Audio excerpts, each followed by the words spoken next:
नमस्कार, DD news पर आप सभी का स्वागत। मैं हूं आपके साथ भावना नैयर। देश और दुनिया की बड़ी खबरों को लेकर हम हाजिर हैं। शुरुआत करते हैं इस बुलेटिन की अहम सुर्खियों के साथ। महाराष्ट्र चुनाव के लिए प्रधानमंत्री मोदी आज अकोला और नांदेड़ में करेंगे जनसभा, तो वहीं झारखंड में कांग्रेस नेता राहुल गांधी संभालेंगे मोर्चा।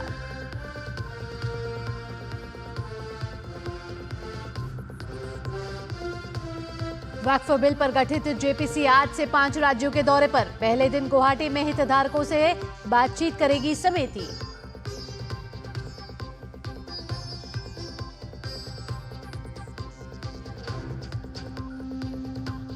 हिमाचल में समोसे पर गरमाई सियासत। भारतीय जनता युवा मोर्चा आज निकालेगा समोसा मार्च।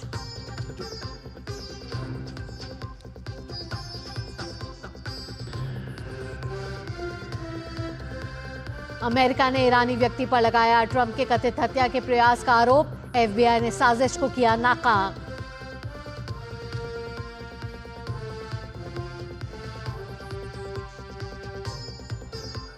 और संजू सैमसन के तूफान में उड़ा दक्षिण अफ्रीका।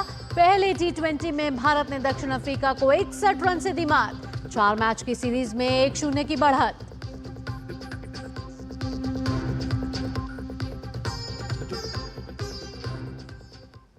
और बुलेटिन की शुरुआत है जनादेश के साथ, जहां बात कर लेते हैं झारखंड और महाराष्ट्र में होने वाले विधानसभा चुनावों की।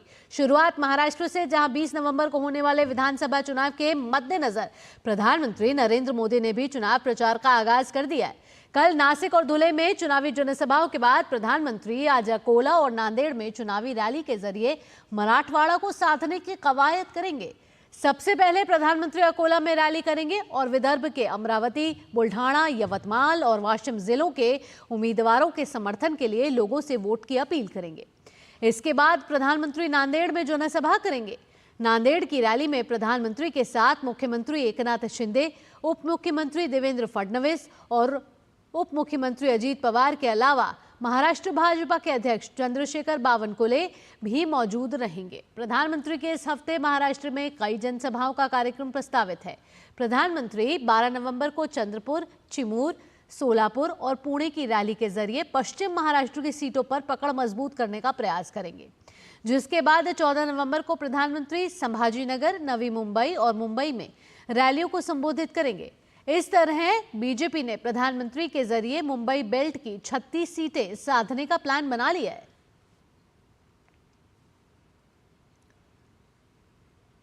और अब बात झारखंड के रण की। झारखंड विधानसभा के पहले चरण के चुनाव में कुछ ही दिन बाकी हैं और ऐसे में 13 तारीख को यहां मतदाता 43 सीटों पर प्रत्याशियों की किस्मत तय कर देंगे, जिसके लिए सभी राजनीतिक दलों ने प्रचार अभियान में पूरी ताकत लगा दी है। यहां मुख्य विपक्षी दल बीजेपी ने अपने नेताओं की फौज उतार दी है। आज पार्टी अध्यक्ष जेपी नड्डा समेत कई केंद्रीय मंत्री प्रचार करने आ रहे हैं। नड्डा विश्रामपुर और रामगढ़ विधानसभा में जनसभा करेंगे और रांची में डॉक्टरों के साथ संवाद होगा। अमित शाह जहां पलामू, हजारीबाग, पूर्व सिंहभूम के पोटका में रैली करेंगे, तो वहीं जमशेदपुर में रोड शो पर निकलेंगे। केंद्रीय मंत्री राजनाथ सिंह भी खूंटी और चतरा में बीजेपी का प्रचार करेंगे। बीजेपी का दावा है कि हेमंत सोरेन की सरकार वापस नहीं आएगी। बीजेपी ने बांग्लादेशी घुसपैठ, आदिवासियों की अस्मिता, रोटी माटी और बेटी की सुरक्षा समेत भ्रष्टाचार को प्रमुख मुद्दा बनाया है और लगातार सोरेन सरकार पर हमलावर है।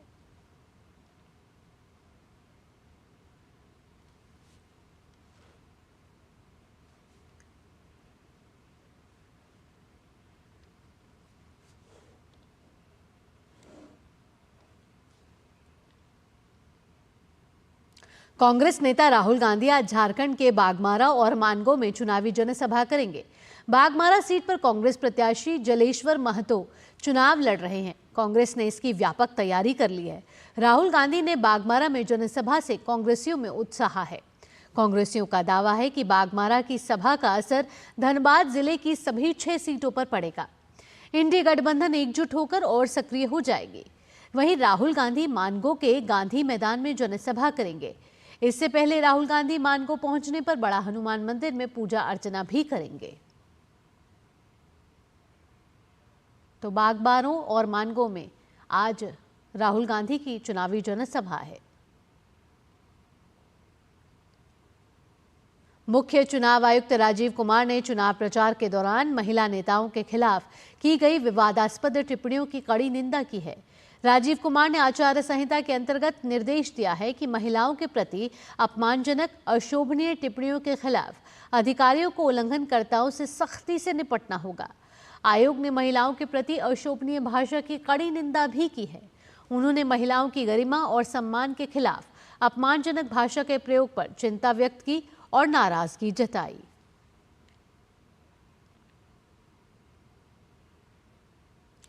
बढ़ते हैं अगली खबर की ओर। वक्फ संशोधन विधेयक पर गठित संयुक्त संसदीय समिति यानी जेपीसी आज से 5 राज्यों का दौरा करेगी।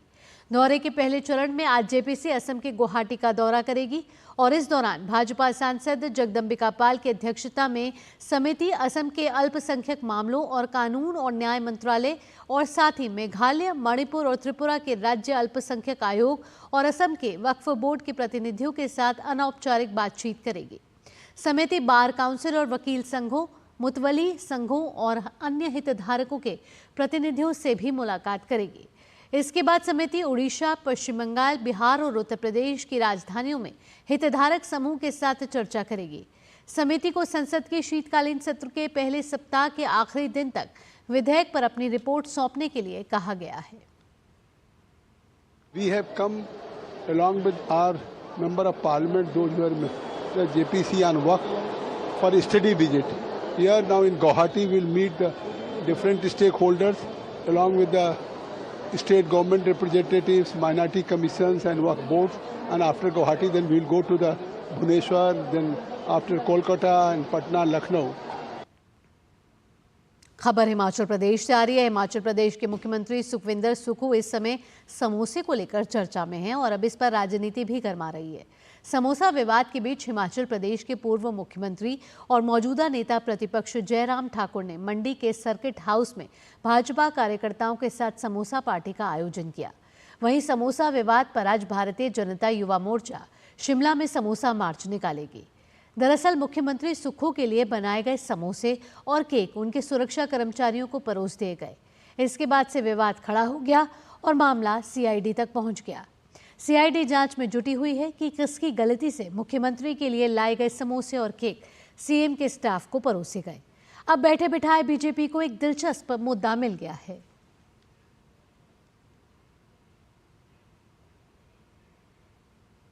हिमाचल प्रदेश इन दिनों में चर्चा में इसलिए है कि उनकी सरकार ऐसे कुछ फैसले ले रही है जिनके कारण पूरे देश भर में जगनसाई हो रही है।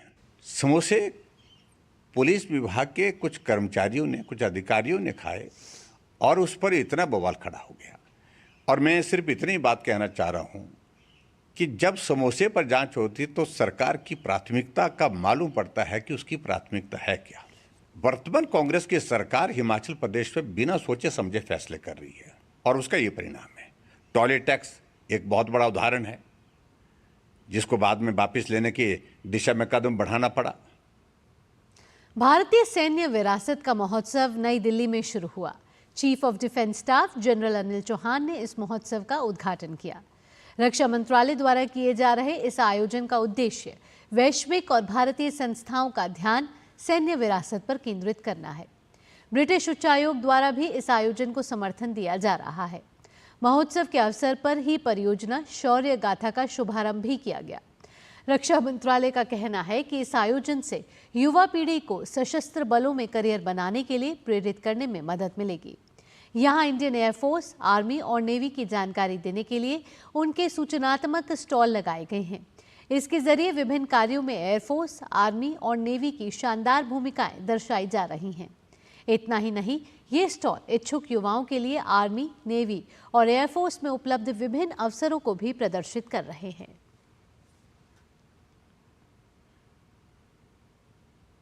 बिहार में 4 दिनों तक चलने वाले छठ महापर्व का समापन हो गया है। इसके बाद बिहार से यात्रियों की वापसी भी शुरू हो गई है।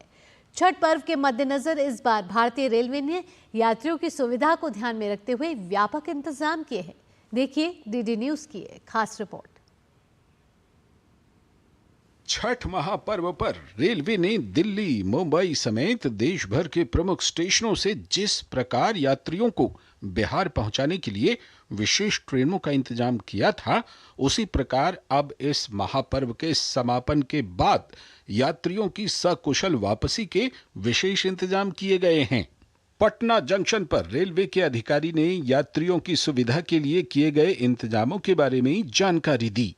यहाँ पे स्पेशल ट्रेन चलाने के लिए सारी व्यवस्था कर दी गई है। पैसेंजरों को रुकने के लिए होल्डिंग एरिया बनाई गई है। 3 होल्डिंग एरिया यहाँ पटना जंक्शन पे बनी हुई है और 5 होल्डिंग एरिया में भी और अलग अलग स्टेशन पे इंक्वायरी सिस्टम भी लगाया गया है। सब जगह तैनात हैं लोग हमारे। पटना स्टेशन पर यात्रियों के लिए पेयजल और बैठने के लिए अतिरिक्त व्यवस्था की गई है। ट्रेनों की जानकारी के लिए डिजिटल स्क्रीन भी लगाई गई है। विशेष ट्रेनों के लिए एक निश्चित टाइम टेबल तैयार किया गया है, जिससे ट्रेनों की आवाजाही के बारे में यात्रियों को जानकारी मिल सके। यात्रियों की सुरक्षा सुनिश्चित करने के लिए अतिरिक्त रेलवे सुरक्षा बल की भी तैनाती की गई है। यात्रियों के इलाज के लिए स्टेशन पर एक मेडिकल टीम भी हर समय तैनात है। 3 नवंबर से अब तक 300 से अधिक यात्री मेडिकल सेवाएं ले भी चुके हैं। हमने जो मेडिकल टीम एक लगाई हुई है वो देखिए अभी तक 3 तारीख से लगी हुई है और 333 लोग जो है अभी तक वहाँ पे दवाई ले चुके हैं। अभी तक रिकॉर्ड है अभी 333 लोग और अभी आगे भी लोग आते हैं, ये लोग मदद करते हैं, दवाइयाँ देते हैं लोगों को। रेल मंत्रालय के मुताबिक छठ पूजा के बाद यात्रियों की भारी संख्या को देखते हुए समस्तीपुर, दानापुर और अन्य डिवीजनों से स्पेशल ट्रेनों की संख्या बढ़ाई गई है। 8 नवंबर को 164 स्पेशल ट्रेनों का संचालन किया गया। 9 नवंबर को 160 विशेष ट्रेनों का संचालन किया जाएगा। 10 नवंबर को 161 विशेष ट्रेनें चलेंगी। इसी प्रकार 11 नवंबर को 155 स्पेशल ट्रेनें चलाने की योजना बनाई गई है। इस त्योहारी सीजन में 7,724 विशेष ट्रेनें चलाने की रेलवे की योजना है। यह संख्या पिछले साल के मुकाबले 73% अधिक है। डीडी न्यूज के लिए पटना से मधुरेश की रिपोर्ट। यहाँ वक्त हो चला एक छोटे से ब्रेक का, लेकिन ब्रेक के बाद बात करेंगे कि पराली को खत्म करने के लिए किसान किस तरीके का कर रहे हैं प्रयास। ये सब इस छोटे से ब्रेक के बाद। आप देखते रहिए डीडी न्यूज। खुद को पैम्पर करिए MDH बादाम रोगन के साथ, जो आपको संवारे, निखारे और नरिश करे। चमके चमके हाँ, दमके दमके, त्वचा में समाए, हाइड्रेट करे, हर उम्र की त्वचा का पोषण करे। You deserve the purity. MDH बादाम रोगन, नेचुरल, टेंडर, प्योर। चमके चमके। राजा आओ आओ आया। ये देखो मैसेज, कहते हैं वीडियो लाइक करके 500 रुपया रोज कमाओ। बस पहले थोड़ा पैसा दे के ललचाएंगे, फिर बोलेंगे कि और कमाना है तो पैसा भरो। हम दिन भर चूना लगाते हैं और ये लोग हम ही को चूना लगाने चले हैं। पान वाला हूँ, मूर्ख नहीं हूँ। याद रहे, UPI कहता है कि अगर कोई आसान कमाई का लालच दे तो कहो मैं मूर्ख नहीं हूँ। सुनो, एक अच्छी इंश्योरेंस पॉलिसी AI से पूछते हैं। एक ऐसी पॉलिसी जिसमें प्रीमियम पेमेंट हो लिमिटेड पर इनकम आती रहे लाइफ टाइम। LIC का जीवन उत्सव। एक ऐसी पॉलिसी जो दे होल लाइफ इंश्योरेंस कवर भी। LIC का जीवन उत्सव। वाओ, चलो तो LIC की जीवन उत्सव पॉलिसी ही लेते हैं। मैं भी तुमसे यही कह रही थी, LIC का जीवन उत्सव। लाइफ टाइम सेलिब्रेशन मनाइए LIC के जीवन उत्सव के साथ, फ्यूचर सेट है। MDH की देगी मिर्च, देगी मिर्च का तड़का, अंग अंग फड़का। MDH की देगी मिर्च। ब्रेक के बाद आपका स्वागत। पराली समाप्त करने के लिए किसान कर रहे हैं मशीनों का इस्तेमाल। जी हाँ, 1 घंटे में 1 एकड़ खेत से होती है पराली समाप्त। वायु प्रदूषण को रोकने का हरियाणा के किसानों का ये प्रयास वाकई काबिले तारीफ है। रोहतक के धामड़ गांव में अब किसान पराली को नहीं जलाते हैं। ये गांव अब ग्रीन जोन में आ चुका है। ग्राउंड जीरो पर जायजा लिया है हमारे संवाददाता गिरीश निशाना ने। हम हरियाणा के धामड़ गांव के अंदर हैं। आप ये देख सकते हैं किस तरह से पराली को समाप्त किया जा रहा है। ये मशीनों द्वारा किया जा रहा है। तो कहीं ना कहीं जो पराली का धुआं उठता था, अब वो हरियाणा के इन गांवों में नहीं दिखाई देता। इस पर ज़्यादा बात करने के लिए हमारे साथ मौजूद हैं किसान विनोद। सर, किस तरह की मशीन है आपकी? ये मशीन जी जो हमारी पराली है उसको हम नहीं जलाना पाते, इसलिए हम वेस्टेज नहीं होने देते। हम ज़मीन में इसको मिक्स कर लेते हैं, जिससे हमारी पैदावार बढ़ती है। पैदावार बढ़ने से हमारे को फसल में फ़ायदा होता है, बीज यूरिया कम डलता है, DAP कम डलता है। ये कौन सी मशीन है जो आप इस समय ट्रैक्टर में इस्तेमाल कर रहे हैं? ये गवर्नमेंट द्वारा दी गई सुपर सीडर है। सुपर सीडर, हाँ, क्या काम रहता है सुपर सीडर? इसको पराली को ज़मीन के अंदर मिलाना, और जैसे मिट्टी है, मिट्टी को ऊपर लेके आना, बार बार तेल ज़्यादा ना जलना। इसके बाद आप क्या करेंगे इस ज़मीन के अंदर? इसके बाद में हम एक बार और बिजाई कर देंगे इसकी दोबारा इसी मशीन से, तो पूरी तरह पराली समाप्त हो जाएगी। करीब 1 घंटे के अंदर 1 एकड़ के अंदर पराली को समाप्त किया जा रहा है। ट्रैक्टर पर मौजूद हैं अनुज। क्या कहेंगे, किस तरह काम कर रहे हैं आप? ये बढ़िया है काम है जी, वातावरण को बताने के लिए। किस तरह की मशीन लगाई है आपने ट्रैक्टर में? ये सुपर सीडर है जी। क्या काम करती है? ये बिजाई भी कर रहा है और ये पराली को भी अंदर समाप्त करते हैं, ज़मीन में अंदर घुसाते हैं, जिससे पराली समाप्त हो जाए है, और उसके बाद बिजाई कर लो। अपना बढ़िया तरीका है। कितना समय लगता है आपको सब कार्रवाई करने में? अभी किले में 1 घंटा लग जाता है, 1 एकड़ में 1 घंटा। 1 घंटा लग जाता है? हाँ। तो कहीं ना कहीं किसान पूरी तरह जागरूक हो चुके हैं कि प्रदूषण से अपना हरियाणा बच सके, इसको लेकर खास तौर पर ये लोग इन यंत्रों का इस्तेमाल कर रहे हैं। कैमरामैन कमलेश कुमार के साथ गिरीश निशाना, DD न्यूज़, रोहतक, हरियाणा। और अंतर्राष्ट्रीय खबरों का रुख कर लेते हैं अब। तमाम राजनीतिक विरोध के बाद अमेरिका की जनता ने पूर्व राष्ट्रपति डोनाल्ड ट्रंप को एक बार फिर से अमेरिका का राष्ट्रपति चुन लिया है, जिसके बाद स्थानीय अखबारों ने डोनाल्ड ट्रंप को लेकर कई लेख भी लिख दिए हैं। उस लेख में डोनाल्ड ट्रंप के जीत का विश्लेषण किया गया है। अमेरिका से DD न्यूज़ संवाददाता शुभेंदु घोष ने इन अखबारों की समीक्षा की है। देखते हैं ये रिपोर्ट। ये गगनचुंबी इमारत जो आप देख रहे हैं, इसे वॉशिंगटन मेमोरियल कहते हैं। ये 550 फीट से भी ऊंचा मेमोरियल अमेरिका के प्रथम राष्ट्रपति जॉर्ज वॉशिंगटन की याद में बनाया गया था। वो प्रेसिडेंट बने थे 1789 में। अब हम 2024 में हैं। अगले राष्ट्रपति अमेरिका के डोनाल्ड ट्रंप हैं, 47th प्रेसिडेंट। देखते हैं अखबारों में उनके बारे में क्या कहा गया है। जो प्रेसिडेंसी वो जीते हैं बड़े तौर से। वॉशिंगटन पोस्ट को पहले देखते हैं। यहाँ पे जो तस्वीर है वो आउटगोइंग जो प्रेसिडेंसी जिनका समाप्त हो रहा है, जो बाइडेन, उनकी तस्वीर है। उसमें लिखा गया है ही promise smooth transition of power and reinforce legitimacy of the electoral system. उन्होंने वादा किया है जो ट्रांजिशन ऑफ पावर होगा डेमोक्रेट प्रेसिडेंसी से रिपब्लिकन प्रेसिडेंसी तक, वो स्मूथली होगा और वो इलेक्टोरल सिस्टम को जो है अपहेल्ड करेंगे जो बाइडेन। इसमें यह भी कहा गया एक आर्टिकल में, Biden welcomes to power a man he deemed a threat. थोड़ी पॉलिटिकल आयरनी है इसमें कि पिछले 5 सालों में जो बाइडेन ने कई बार कहा है कि वो प्रेसिडेंसी के लिए लड़े इसलिए थे ताकि डोनाल्ड ट्रंप को व्हाइट हाउस से बाहर रख सके, कि वो खतरा है डेमोक्रेसी के लिए। और अब समय देखिए, जो बाइडेन को ही जो है डोनाल्ड ट्रंप का स्वागत करना होगा व्हाइट हाउस में, क्योंकि वो अब नए प्रेसिडेंट है यूनाइटेड स्टेट्स ऑफ अमेरिका के। अगला अखबार न्यूयॉर्क टाइम्स। इसमें कहा गया है कि इस तरीके से बड़ी जीत हासिल कर पाए डोनाल्ड ट्रंप। इनके एनालिसिस में ये कहते हैं, president elect spun his own grievances into political gold.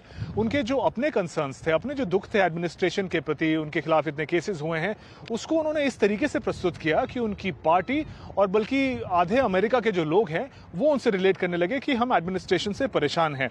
और इसमें यह भी कहा गया है कि उन पर जो एक फेल्ड असैसिनेशन अटेम्प्ट हुआ था, उससे उनकी जो लोकप्रियता है, खासकर जो उनके सपोर्टर्स हैं, उनके बीच काफी बढ़ गई। तो ये कुछ प्रमुख कारण रहे डोनाल्ड ट्रंप की बड़ी जीत के पीछे। अगला अखबार द वॉल स्ट्रीट जर्नल। इसमें कहा गया है किस प्रकार से ईरान पर फोकस होगा जो ट्रंप प्रेसिडेंसी है उनका। इसमें कहा गया है, Trump to renew maximum pressure against Iran with new oil sanctions. So तेल और एनर्जी से रिलेटेड सैंक्शंस जो हैं वो लगाना इनकी प्रायोरिटी होगी डोनाल्ड ट्रंप की। हम जानते हैं कि खासकर जो तेहरान का जो रोल रहा है मिडल ईस्ट में, जो वायलेंस और कॉन्फ्लिक्ट्स चल रही हैं, उसमें जो ईरान का न्यूक्लियर प्रोग्राम है उसको कर्ब करने के लिए ये सैंक्शंस डोनाल्ड ट्रंप और उनके एडमिनिस्ट्रेशन के अनुसार बहुत ज़रूरी होंगे। तो यही कुछ बड़ी खबरें आज के अखबारों में। कैमरा पर्सन जयशंकर के साथ Shubhendu Ghosh, DD news, Washington DC। Goa में शुरू होने जा रहे भारतीय अंतर्राष्ट्रीय फिल्म महोत्सव के साथ आयोजन होगा NAFTC फिल्म बाजार का। जो फिल्म निर्माताओं और फिल्म उद्योग के पेशेवरों को आपस में जोड़ने, सहयोग करने और अपनी कला प्रदर्शित करने के लिए व्यापक मंच प्रदान करेगा। एनएफडीसी फिल्म बाजार के 18वें संस्करण को प्रोडक्शन मार्केट के लिए अपने आधिकारिक चयन की घोषणा की गई है, जिसमें 7 देशों की 21 फीचर फिल्में और 8 वेब सीरीज शामिल हैं। एनएफडीसी के फिल्म बाजार के लिए उल्टी गिनती की शुरुआत हो चुकी है। एनएफडीसी फिल्म बाजार के 18वें संस्करण के को प्रोडक्शन मार्केट के लिए अपने आधिकारिक चयन की घोषणा की है, जिसमें 7 देशों की 21 फीचर फिल्में और 8 वेब सीरीज शामिल हैं। फिल्म बाजार का आयोजन हर साल गोवा में 20 से 28 नवंबर 2024 तक होने वाले प्रतिष्ठित भारतीय अंतर्राष्ट्रीय फिल्म महोत्सव के साथ किया जाता है। इस वर्ष फिल्म बाजार 20 से 24 नवंबर तक गोवा में आयोजित होगा। इस वर्ष के आधिकारिक चयन में हिंदी, अंग्रेजी, असमिया, तमिल, मारवाड़ी, बंगाली, मलयालम, पंजाबी, नेपाली, मराठी, पहाड़ी और कैंटोनीज सहित भाषाओं की समृद्ध पट्टिका प्रदर्शित की गई है। फिल्म बाजार में Bharat, Bangladesh, Nepal, Australia, UK, Germany और हांगकांग के फिल्म निर्माता, वितरक, फेस्टिवल प्रोग्रामर, फाइनेंसर और बिक्री एजेंटों सहित उद्योग के कई पेशेवरों के सामने अपनी परियोजनाएं पेश करेंगे। Jaya Sinha, DD news. और अब खेल से जुड़ी खबरें। भारत ने 4 मैच की T20 सीरीज के पहले मैच में दक्षिण अफ्रीका को 61 रन से हरा दिया है। इस जीत के साथ भारत ने 4 मैच की सीरीज में 1-0 की बढ़त बना ली है। भारत ने पहले बल्लेबाजी करते हुए निर्धारित 20 ओवर में 8 विकेट पर 202 रन बनाए। भारत की तरफ से संजू सैमसन ने शानदार शतकीय पारी खेली। जवाब में भारतीय स्पिनर्स के शानदार प्रदर्शन के सामने दक्षिण अफ्रीका की टीम सिर्फ 141 रन बनाकर आउट हो गई। सीरीज का दूसरा मैच रविवार को खेला जाएगा।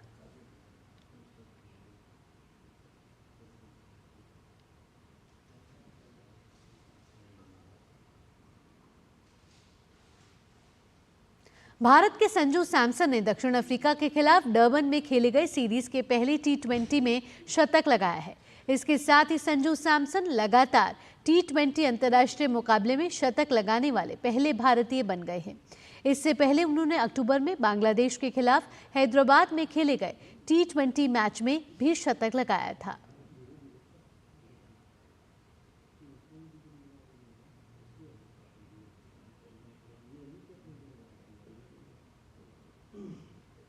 भारत के पंकज अडवाणी ने दोहा में जारी बिलियर्ड्स की IBSF विश्व चैंपियनशिप के फाइनल में जगह बना ली है। पंकज अडवाणी ने अपने ही देश के सौरव कोठारी को हराया है। पंकज इस प्रतियोगिता के डिफेंडिंग चैंपियन हैं। इससे पहले पंकज ने भारत के ही ध्रुव सीतवाला को हराकर सेमीफाइनल में जगह बनाई थी।